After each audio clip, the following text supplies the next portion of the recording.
Crystal क्षेत्र मापकों को प्रभावित करने वाले कारक, crystal field parameter, affecting the crystal field parameter. अब हमने क्रिस्टल फील्ड थ्योरी पढ़ी है पहले, ठीक है। क्रिस्टल फील्ड थ्योरी किसके लिए दी गई है? तो डी ब्लॉक एलिमेंट्स के लिए दी गई। या डी ब्लॉक के जो कॉम्प्लेक्स होते हैं उनके लिए क्या दी गई है? क्रिस्टल फील्ड थ्योरी दी गई, यानी क्रिस्टल क्षेत्र सिद्धांत दिया है। उस क्रिस्टल क्षेत्र सिद्धांत के आधार पर हमने कहा था कि डी ब्लॉक के एलिमेंट जनरली तीन प्रकार के कॉम्प्लेक्स बनाते हैं, ऑक्टाहेड्रल, टेट्राहेड्रल और स्क्वायर प्लेन, ठीक है। अष्टफल की, चतुष्फल की और वर्ग समतली बनाते हैं। तो इसको भी कुछ फैक्टर या कुछ कारक इसको प्रभावित करते हैं, ठीक है। अब जो कुछ कारक प्रभावित करते हैं, इससे पहले हमने कुछ पढ़ा था इसके बारे में, फैक्टर अफेक्टिंग के बारे में, कि उसका एनर्जी कैसे निकाली जाती है। वो जब कोई फैक्टर अफेक्ट करेगा तो इलेक्ट्रॉन हमेशा हम लोग जानते हैं कि ग्राउंड स्टेट से एक्साइटेड स्टेट में जाता है। तो जब वो जाएगा तो कितनी एनर्जी कंज्यूम करेगा, तब वो इलेक्ट्रॉन वहां से उठकर चला जाएगा। और कौन कौन से ऐसे फैक्टर होते हैं जो अफेक्ट कर सकते हैं? तो यहाँ पर हम तीन तरीके के फैक्टर देखेंगे। पहला जो फैक्टर है वो है nature of metal ion. Hindi में क्या बोलेंगे इसको? धातु आयन की प्रकृति।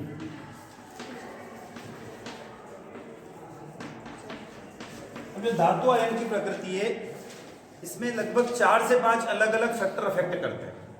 हम उन सबको वन बाय वन हम देखते हैं। इस पहले फैक्टर के अंदर एक और पहला जो पार्ट आता है, डिफरेंट चार्ज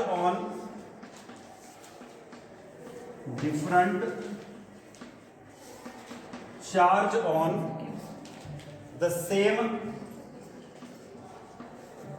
क्या दिया गया? Metal ion. हिंदी में क्या लिखा हुआ है? हाँ, समान धातु पर आवेशों की भिन्नता। अब इस हेडिंग से कुछ तो हमें समझ में आ रहा होगा। समान धातु आयन पर आवेशों की भिन्नता, यानी मेटल आयन तो सेम होना चाहिए, पर उसके ऊपर चार्जेस क्या होना चाहिए? अलग अलग, यानी डिफरेंट चार्जेस होना चाहिए। तो हम क्या करें, किसी भी मेटल आयन के जो चार्जेस चेंज होते हैं, यानी आवेश परिवर्तन होते हैं, तो आवेश परिवर्तन के द्वारा हम क्या करेंगे कि 10 dQ की वैल्यू को कैलकुलेट करेंगे। अब 10 dQ वैल्यू क्या है? 10 dQ वैल्यू हम लोगों ने पढ़ा था कि जो T2G और EG होते हैं उनका एनर्जी डिफरेंस है, ये पढ़ा था हम लोगों ने। हमने कहा था कि जब हमने जो डी ब्लॉक थे उनको स्प्लिट किया था, तो इस प्रकार से स्प्लिटिंग होती है। तो एक तो था T2G, दूसरा क्या था? EG। T2G जो थे हम लोगों ने 3 बताया था और EG 2 बताया था ऑक्टाहेड्रल के लिए। तो इनका जो एनर्जी डिफरेंस था वो क्या था? 10 dQ। क्लियर है? ये एनर्जी डिफरेंस शायद हमने कहा था 4 dQ है, ठीक है। इसको हमने 6 dQ माना था, यही था ना। तो ये क्या है? 10 dQ है। तो हम ये कह रहे हैं कि जो मेटल आयन होते हैं उसमें जब डिफरेंट चार्ज या अलग अलग चार्ज लगाते हम लोग, तो उसमें हम किसको कैलकुलेट करेंगे? 10 dQ वैल्यू को कैलकुलेट करेंगे, यानी कि डिफरेंस बिटवीन T2G और EG, उसकी वैल्यू को हम कैलकुलेट कर सकते हैं। अब मैं यहाँ पर 2 एग्जांपल ले रहा हूँ और उसको समझता हूँ। मैंने 2 एग्जांपल लिए। पहला एग्जांपल है Fe(H2O6) 2 पॉजिटिव और दूसरा है Fe(H2O6) 3 पॉजिटिव, ठीक है। नाम है hexa aqua iron second iron, ठीक है। Hexa aqua iron third iron, clear है। तो हम कह रहे हैं कि यहां पे हमारे पास जो मेटल है, एक बार तो मेटल के ऊपर 2 पॉजिटिव चार्ज है, एक बार मेटल के ऊपर 3 पॉजिटिव चार्ज। मतलब हमारे पास जो हेडिंग है धातु आयन पर आवेश की भिन्नता, ये जो मेटल आयन उसको हमने क्या कर दिया? डिफरेंट चार्ज कर दिया, चार्ज को अलग अलग कर दिया। जब हमने आवेश अलग अलग किए तो आवेश अलग अलग होने के कारण 10 dQ की वैल्यू भी अलग अलग हो जाएगी, यानी 10 dQ जो है उसका मान क्या हो जाएगा? डिफरेंट हो जाएगा। अब एक खास बात याद रखना, जिसमें जितने ज्यादा अनपेड इलेक्ट्रॉन होंगे, या फिर मैं दूसरी भाषा में बोल रहा हूं, जिसमें जितना ज्यादा चार्ज होगा उसका 10 dQ वैल्यू उतना ही ज्यादा होगा। तो हम क्या बोल सकते हैं यहां पर कि चार्ज प्रोपोर्शनल टू 10 dQ, ये कह सकता है। जितना आवेश ज्यादा होगा उस पे क्या होगा कि 10 dq की वैल्यू उतनी ही ज्यादा होगी। तो यहाँ पर 10 dq की वैल्यू दोनों के लिए अलग अलग है। पहले के लिए है यहाँ पर 10,400 सेंटीमीटर इनवर्स और इसके 13,700 सेंटीमीटर इनवर्स। ठीक है, तो कोबाल्ट इसके अंदर आयरन के अंदर हम देखें तो आयरन में हमने कहा 2 और 3 चार्ज होने के कारण इसकी वैल्यू क्या हो गई, चेंज हो गई। इसी प्रकार एक और एग्जांपल इसके अंदर देख लेते हैं। मैंने एक और एग्जांपल लिया COH2O6 2 पॉजिटिव और COH2O6 3 पॉजिटिव। ठीक है, एक 2 पॉजिटिव ले लिया, एक 3 पॉजिटिव ले लिया। अब यहां पर भी कह रहे हैं तो ये क्या है, देखो H2O तो एक न्यूट्रल लिगेंड है, उदासीन लिगेंड है, तो इसके ऊपर तो कोई चार्ज होगा ही नहीं ना। जब इसके ऊपर चार्ज नहीं है तो ये चार्ज किसका है, मेटल का है। तो यहाँ कोबाल्ट कौन सी ऑक्सीडेशन स्टेट में, 2+ में, यहाँ कोबाल्ट कौन सी में, 3+ में। तो अब इसमें 10 dq की वैल्यू किसकी ज्यादा होगी, 3+। तो इसकी होती है 18200 सेंटीमीटर इनवर्स। ठीक है, और इसकी होती है 9200 सेंटीमीटर इनवर्स। लिख लीजिए इसको 9 लिख आ रहा समझ में। तो ये तो क्या हो गया हमारा कि जब डिफरेंट चार्ज होंगे किसी सेम मेटल पर तो जिसपे जितना ज्यादा चार्ज होगा उसका 10 dq वैल्यू उतना ही हाईएस्ट होता है। तो ये तो पहले एप्लीकेशन होगा। दूसरे की तरफ हम चल रहे हैं।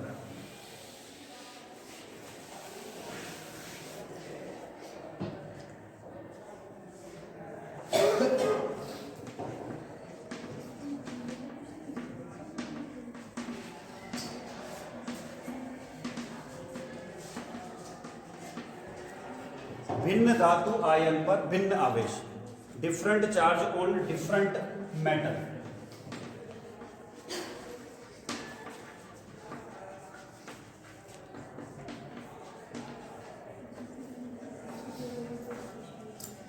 Different charge on different metal ion.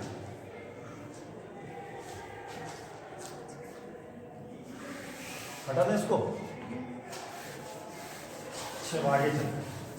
अब हम क्या कह रहे हैं कि भिन्न धातु आयन पर भिन्न आवेश, यानी मेटल आयन क्या कर दिया हमने, डिफरेंट कर दिया, और उस पे चार्ज भी क्या कर रहे हैं हम लोग, डिफरेंट कर रहे हैं।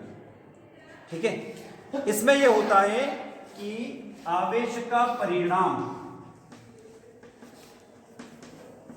आवेश का परिमाण लिख देते हैं, प्रोपोर्शनल टू होता है डी। यानी अभी हमने थोड़ी देर पहले जो लिखा था चार्ज प्रोपोर्शनल टू क्या हो जाएगा, डी क्यू हो जाएगा। अब इसको भी हम वापस समझ लेते हैं। हम कह रहे हैं कि मेटल आयन हमारे पास में क्या होना चाहिए, डिफरेंट होना चाहिए, और चार्जेस भी क्या होना चाहिए, डिफरेंट होना चाहिए। तो मैं 2 एग्जांपल ले रहा हूं। एक एग्जांपल समझता हूं। मैंने लिखा पहले वेनेडियम ले लिया, दूसरा क्रोमियम। ठीक, एक वेनेडियम एक क्रोमियम। वेनेडियम पे लगा दिया मैंने 2+ चार्ज और क्रोमियम पे लगा दिया सपोज मैंने 3+ चार्ज। तो डिफरेंट मेटल आयन हो गया। ठीक है, और उस पे चार्जेस भी क्या हो गए, डिफरेंट। अब इसको भी देख लेते हैं कि इसमें क्या होगा। तो अभी हमने कहा कि जितना ज्यादा चार्जेस होगा उसका 10 dq वैल्यू क्या होगा, उतना ही हाईएस्ट होगा। ठीक, अब इसका कॉम्प्लेक्स देखते हैं। हमने कहा VH2O6 2+ और CrH2O6 3+। ठीक है ना, क्या हुआ, एक पे 2+ चार्ज, एक पे 3+ चार्ज। अब इसको भी हम समझ लेते हैं कि वैल्यू ज्यादा क्यों हो रही है। तो हम कह रहे हैं कि हाँ चार्ज ज्यादा होगा तो वैल्यू भी ज्यादा होगी, कोई तो रीजन होगा ना, उस रीजन की तरफ भी चलते हैं, समझ लेते हैं। हम जानते हैं कि स्कैंडियम का एटॉमिक नंबर 21 होता है, वेनेडियम का 20, टाइटेनियम, वेनेडियम, क्रोमियम, मैग्नीज। ठीक है, इसका 23, इसका 24। क्लियर है। मैं लास्ट की बात कर रहा हूं क्योंकि अपने काम किससे, एक तो इससे और एक इससे काम। वेनेडियम के लास्ट में क्या होगा, 4s2 3d3। ठीक है, इसमें क्या होगा, 4s1 3d5। क्लियर, क्रोमियम की स्थिति। अब इस पे कितना प्लस लगाया, 2+। 2 इलेक्ट्रॉन कहां से गए, ऐसे। डी में कितने इलेक्ट्रॉन हैं? 1 2 3 इलेक्ट्रॉन। ठीक है, यहाँ पे कितना गया? कौन सा चार्ज लगा है? 3+। एक तो यहां से जा रहा है और 2 कहां से गए? यहां से। इस पे भी क्या है? D3। कॉन्फ़िगरेशन तो दोनों का सेम है, चार्जेस चाहे अलग अलग है। आ रहा समझ में? D3 में, इसमें D में कितने इलेक्ट्रॉन? 3। इसमें D में कितने इलेक्ट्रॉन? 3 इलेक्ट्रॉन। ठीक है ना, दोनों के D में 3 3 इलेक्ट्रॉन है। पर इसमें यह होता है कि जैसे जैसे एटॉमिक नंबर बढ़ते जाते हैं, ठीक है, कहां से? स्कैंडियम से लगाकर जिंक तक, तो उसके साथ साथ में 10 DQ की वैल्यू भी क्या होगी? बढ़ती जाएगी। ये होता है। तो यहाँ पर क्या हो रहा है? चार्ज बढ़ने के साथ में 10 DQ की वैल्यू भी बढ़ती जाएगी। अब इसकी वैल्यू क्या है उसको लिख लो। एक की वैल्यू होती है 12,400 और एक की 17,400।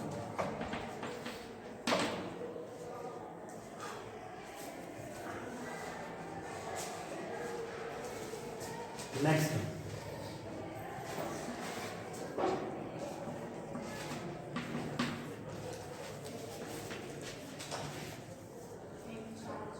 Different charge on same metal है। सेम चार्ज डिफरेंट मेटल है। हाँ, same charge on different metal.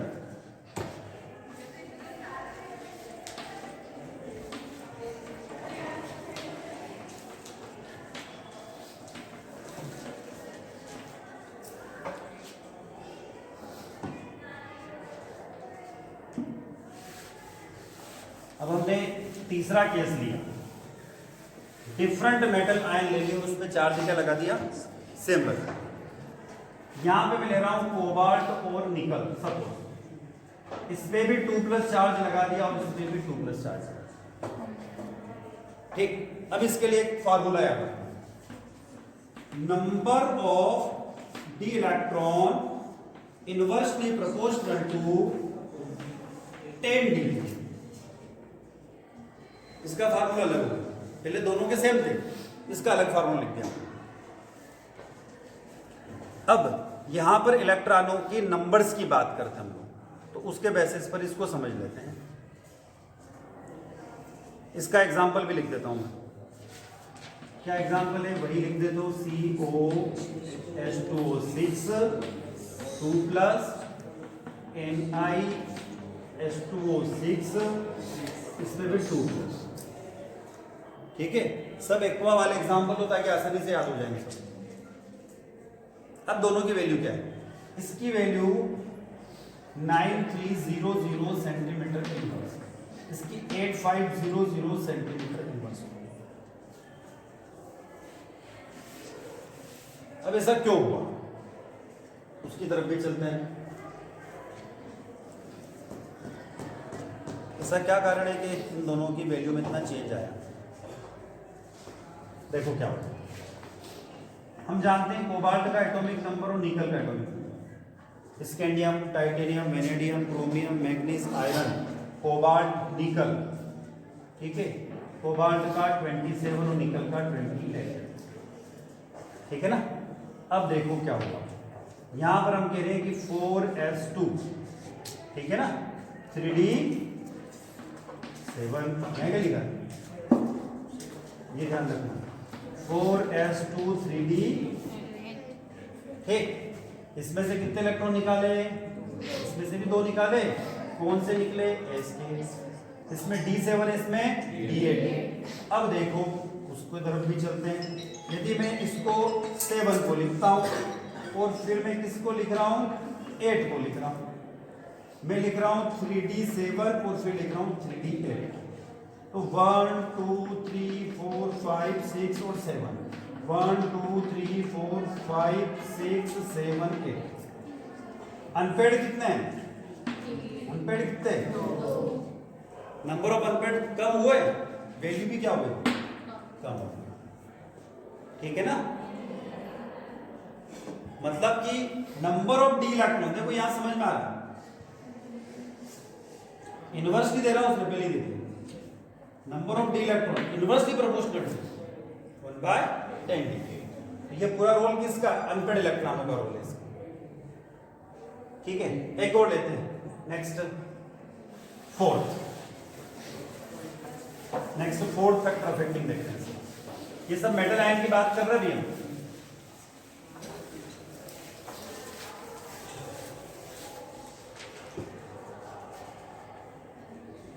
D कौन सा है?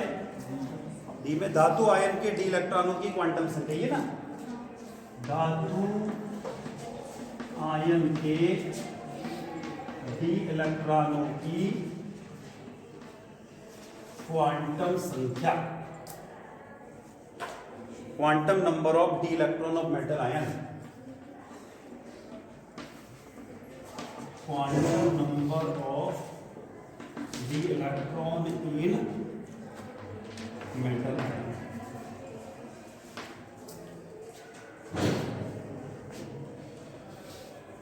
अब यहां पर ये होता है कि जो प्रिंसिपल क्वांटम नंबर है, हिंदी में कहें तो मुख्य क्वांटम संख्या, उसकी वैल्यू जैसे जैसे बढ़ेगी 10dq की वैल्यू भी बढ़ेगी।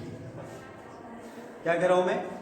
प्रिंसिपल क्वांटम नंबर, हिंदी में कहो तो मुख्य क्वांटम संख्या की वैल्यू जैसे जैसे बढ़ेगी, उसके साथ साथ में 10dq की वैल्यू भी क्या होगी? बढ़ेगी। याद रखो। तो मैं कह सकते हैं कि principal quantum number is directly proportional to 10dq। लिख लो इसको, हम लिखेंगे प्रिंसिपल क्वांटम नंबर, हिंदी में लिखना चाहो तो मुख्य क्वांटम संख्या समानुपाती होती है, प्रोपोर्शनली होती है 10dq। देख लेना इसको।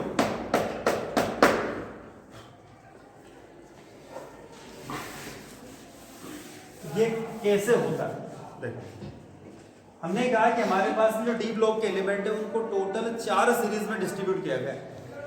First transition series, second transition series, third transition series और फोर्थ ट्रांजिशन सीरीज, है ना।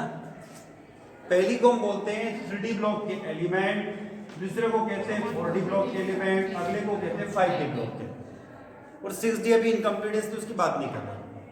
ठीक है, तो हमने कुछ इस तरीके से बात करना।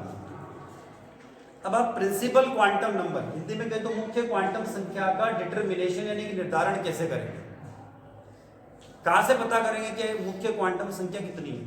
तो जो किसी भी सब शेल के आगे नंबर लिखा रहता है वो उसकी प्रिंसिपल क्वांटम नंबर यानी कि मुख्य क्वांटम संख्या।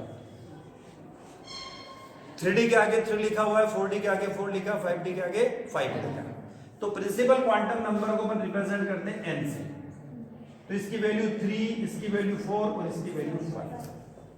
ठीक है, इसमें ऐसा पढ़ा जाता है, ऐसा लिखा जाता है और ऐसा हम लोग पढ़ते हैं कि जब प्रिंसिपल क्वांटम नंबर यानी मुख्य क्वांटम संख्या में वृद्धि होती है, इंक्रीज होता है, तो 10dq की वैल्यू अप्रोक्सीमेट 30 to 50% तक इंक्रीज हो जाती है। मतलब कि इसकी जो होगी उससे लगभग 30 से 50% इसकी ज्यादा होगी, और इसकी जो होगी उससे 30 से 50% इसकी ज्यादा होगी। मतलब लगातार बढ़ते जाते हैं। अब इसके हम तीन अलग अलग केस लेते हैं, तीनों ग्रुप के एक एक एलिमेंट का ले लेते हैं और उसको समझ लेते हैं। अब मैं तीनों ग्रुप का एक एक उदाहरण उठा रहा हूं। पहले लेता हूं मैं COH2O6 2+1। ठीक है, कोबाल्ट को ले लेता हूं, या फिर इसका NH3 वाला एग्जांपल ले लेता हूं। NH3 का भी नहीं देखा तो उसका ले। ठीक, आगे चलते हैं। 3+ है क्या? चलो 3+ वाला कैसे? अगला एग्जांपल क्या दे रखा? RH और RH दे रखा। इसमें IR दिया होगा। नाम क्या है? तीनों के नाम बताओ कंपाउंड के।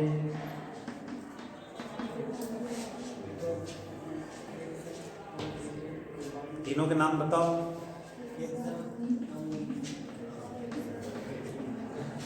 नाम याद है? नहीं याद।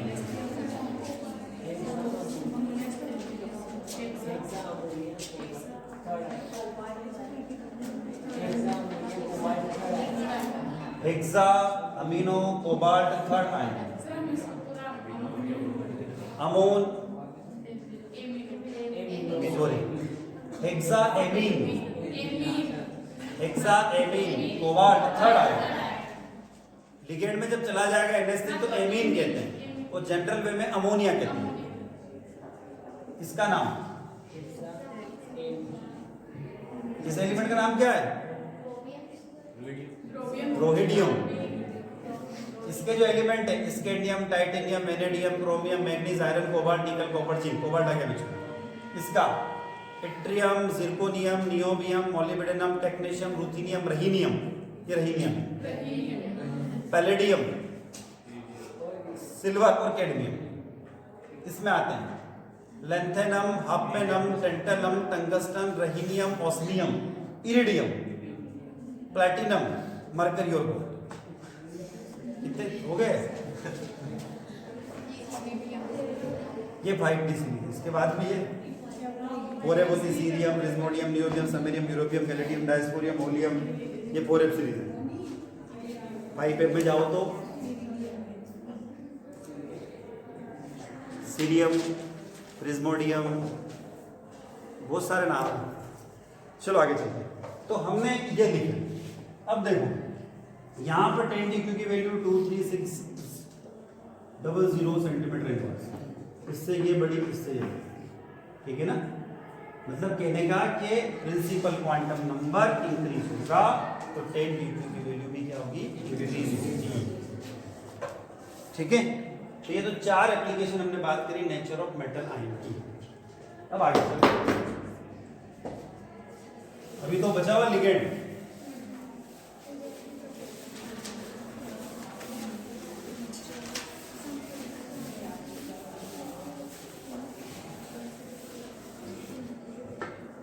चलो nature of the ligand, second heading.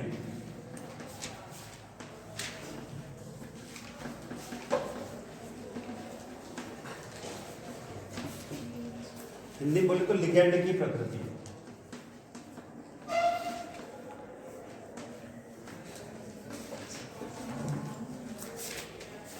Nature of the ligand, ligand की प्रकृति।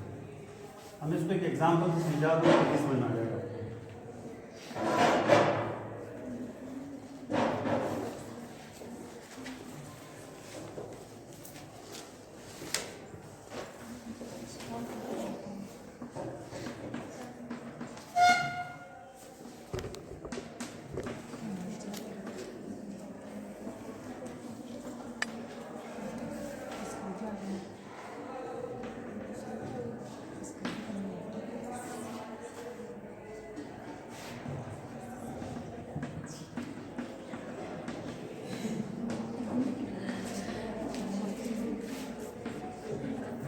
हिंदी में लिखना क्या? दुर्बल क्षेत्र लिगेंड और प्रबल क्षेत्र। क्या होगा उसकी तरफ चलते हैं। लिगेंड को हम स्ट्रॉन्ग और वीक किसके बेस पर कह सकते हैं? तो उसको हम कह सकते हैं स्पेक्ट्रोकेमिकल सीरीज के बेसिस पर। किसके बेसिस पर कह सकते हैं? स्पेक्ट्रोकेमिकल सीरीज के बेसिस पर हम लिगेंड को स्ट्रॉन्ग और वीक दो फील्ड में इसको हम डिस्ट्रीब्यूट कर सकते हैं। अब हम अभी चलते हैं इसके बारे में देखते हैं इसका जब हम डिस्ट्रीब्यूशन करते हैं तो क्या होता है।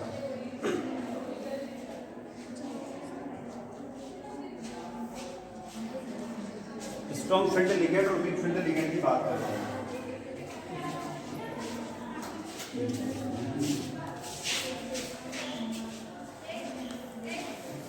अब देखो स्ट्रॉन्ग फील्ड और वीक फील्ड लिगेंड की बात करेंगे तो मैं कुछ लिगेंड लिख रहा हूं, फिर उसके बाद बात करेंगे।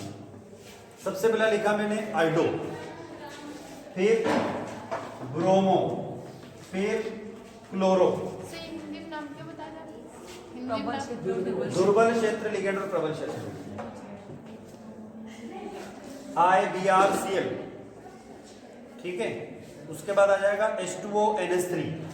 बीच के मैं बहुत सारे छोड़ रहा हूं, ठीक है, जो मुख्य मुख्य उनको लिख रहा हूं उसमें। फिर उसके बाद H नेगेटिव, Cl नेगेटिव और C, ये मैंने लिख दिया। अब देखो इसके बेसिस पर हम क्या एनालिसिस कर सकते हैं, उधर चल रहे हैं हम।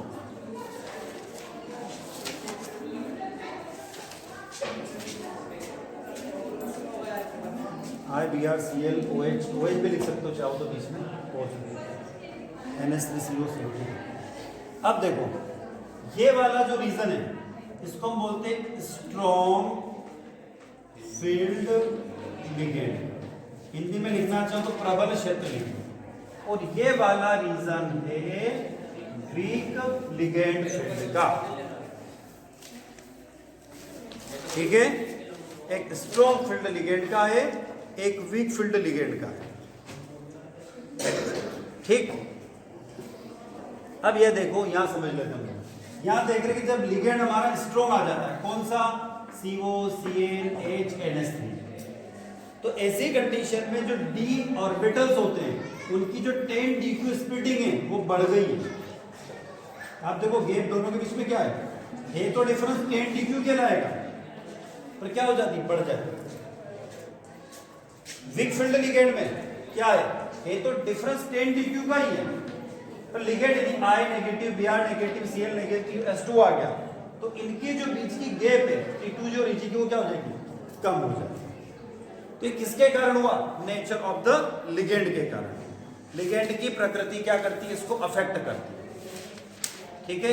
एक लास्ट फैक्टर है ज्योमेट्री ऑफ द कॉम्प्लेक्सेस, जो खत्म कर देते हैं, 2 मिनट का फिनिश करते हैं। तो इसमें क्या कहा हम लोगों ने, यदि स्ट्रॉन्ग फील्ड लिगेंड होगा तो स्प्लिटिंग आसानी से हो जाती है, अधिक मात्रा में होती है, जल्दी से, और यदि वीक फील्ड होगा तो स्प्लिटिंग स्लो होती है। लास्ट है ज्योमेट्री ऑफ द कॉम्प्लेक्स।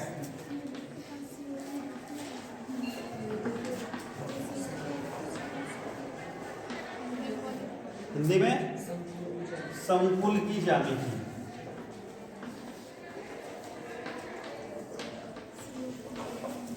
अब ज्योमेट्री ऑफ द कॉम्प्लेक्स संकुल की ज्यामिति की बात करते हैं। हम हर बार किसकी बात करते हैं, 10dq की बात करते हैं। तो इसमें एक लाइन आप लिख लो, अष्टफलकीय संकुल की अपेक्षा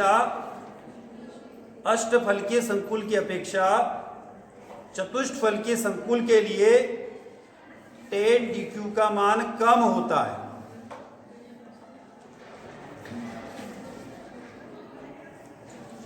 इंग्लिश में बोलूं क्या,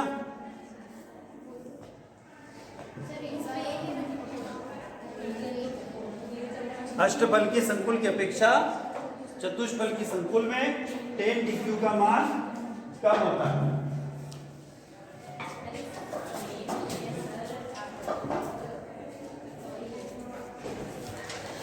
The value of the complexes are lower as compared to octahedral complex. The value of 10dq for complexes are lower as the octahedral complex. किसके लिए बात हो रही है, टेट्राहेड्रल के लिए, मतलब चतुष्फलकियों के लिए 10dq की वैल्यू कम होती है।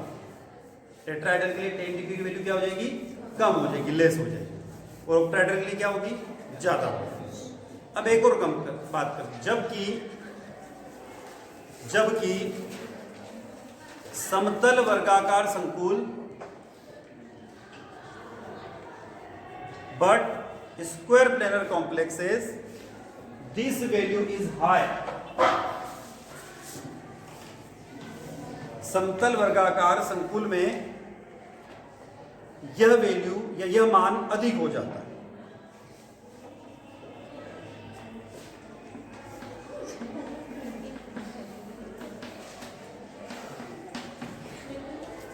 सबसे ज्यादा वैल्यू किसकी होगी, स्क्वायर प्लेनर की, ठीक है। उसके बाद अष्टफल की,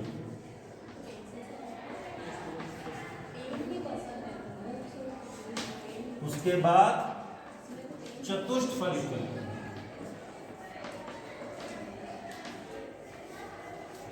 यानी कि टेट्राहेड्रल।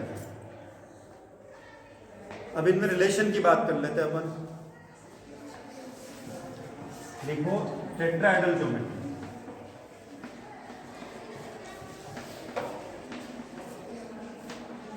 हिंदी में लिखना ना, इसको क्या बोलेंगे, चतुष्फल की ज्यामिति। किसकी बात हो रही है, 10dq की।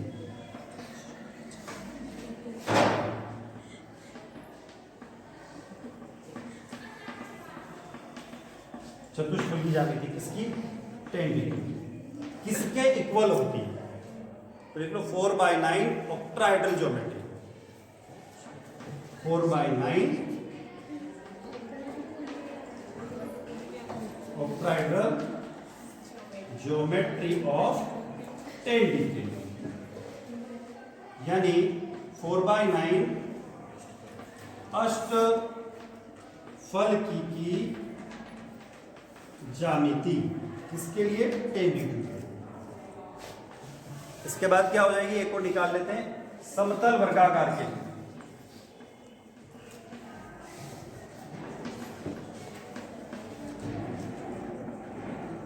स्क्वायर प्लेनर के लिए का 10 DQ वैल्यू किसके इक्वल होगा? 1/3 ऑक्टाहेड्रल कॉम्प्लेक्स, क्या 1.3 है क्या?